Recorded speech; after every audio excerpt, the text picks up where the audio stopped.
বাইছিলাম না artificial oxygen ছিল অক্সিজেনে চলে আসছি এখন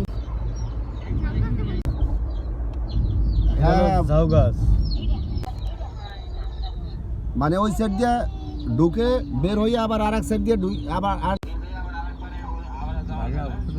হ্যাঁ হ্যাঁ ভালো ভালো জানতো আধা ঘন্টা পর ওই ওদিকে থাকতে হইব বাইরে তো পারবো না ওই প্রাইভেট কার ভাড়া নিয়ে ওই যে ঘুরলাম টোল দেওয়া লাগে ঢুকতে বের হইতে টোল দেওয়া লাগে প্রাইভেট কারে 200 টাকা করে 200-400 টাকা টোল প্রাইভেট কারের সমস্যা হয় নাই প্রাইভেট গাড়ি কোনো সমস্যা নাই এখানে সমস্যা নাই দাওয়াই ধরতে পারবো না টাকা ভাইয়া আমারটা নিয়ে গেছিল দাই ধরছি আর সময় ওরা দাওয়াইয়া ধরছে